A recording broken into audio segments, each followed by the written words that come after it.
हरियाणा विधानसभा चुनाव की गिनती शुरू हुई तो कांग्रेस ने पहले 1 घंटे में ही बहुमत हासिल कर लिया।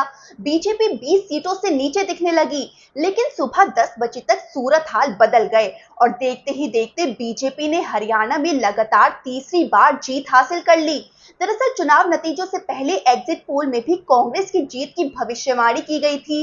कहा गया कि किसान, जवान और पहलवान बीजेपी से नाराज हैं, इस वजह से उससे सत्ता छिन जाएगी। लेकिन नतीजे आए तो कहानी पलट गई। आखिर बीजेपी ने ये कैसे किया, चलिए समझते हैं।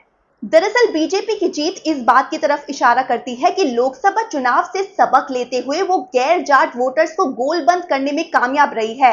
खासकर एससी और ओबीसी समुदाय से आने वाले मतदाताओं को अपनी तरफ खींचने में कामयाब रही। राजनीतिक जानकार कहते हैं कि चुनाव से ऐन पहले बीजेपी की सीएम बदलने की रणनीति कामयाब रही है। नायाब सिंह सैनी ओबीसी समुदाय से आते हैं, उनके सीएम बनते ही ओबीसी वोटर्स के बीच एक पॉजिटिव मैसेज गया। हरियाणा में जाट वोटर्स का वोट बैंक बहुत बड़ा है और खासकर कांग्रेस उनके समर्थन पर काफी निर्भर रही है। जाट वोटर्स कितने पावरफुल हैं, इसका अंदाजा इस बात से मिलता है कि राज्य में जाट समुदाय से आने वाले मुख्यमंत्री 33 साल तक शासन कर चुके हैं। साल 2014 में जब बीजेपी सत्ता में आई तो कांग्रेस के भूपिंदर सिंह हुड्डा को जाना पड़ा। वे भी जाट समुदाय से आते हैं। बीजेपी ने तब मनोहर लाल खट्टर को सीएम बनाया, जो एक पंजाबी खत्री समुदाय से ताल्लुक रखते हैं। बीजेपी के लिए ये जीत और भी महत्वपूर्ण है क्योंकि उसके खिलाफ एंटी इनकम्बेंसी लहर थी। पार्टी भी इससे वाकिफ थी, इसलिए अंतिम समय में नेतृत्व परिवर्तन करना पड़ा। मनोहर लाल खट्टर की जगह नायब सिंह सैनी को मुख्यमंत्री बनाया गया। उधर लोकसभा चुनावों में पार्टी का प्रदर्शन खराब रहा।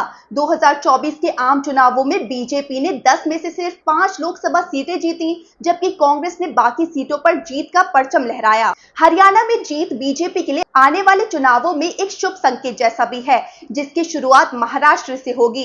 राजनीतिक विश्लेषकों का कहना है कि हरियाणा ने बीजेपी को 2000 लोकसभा चुनावों के दौरान देखी गई गिरावट को उलटने का पहला वास्तविक मौका दिया है। यहां जीत से महाराष्ट्र, झारखंड और साथ ही दिल्ली में बेहतर प्रदर्शन की नींव रखी जा सकती है। आपको बता दें, महाराष्ट्र में इस साल के आखिर तक चुनाव होने वाले हैं। वहीं झारखंड में भी जल्द चुनाव होंगे। संभव है कि दिल्ली का चुनाव भी इन राज्यों के साथ हो सकता है। हरियाणा में जीत से बीजेपी को एक तरीके से आगामी चुनावों में नैतिक बढ़त हासिल हो सकती है।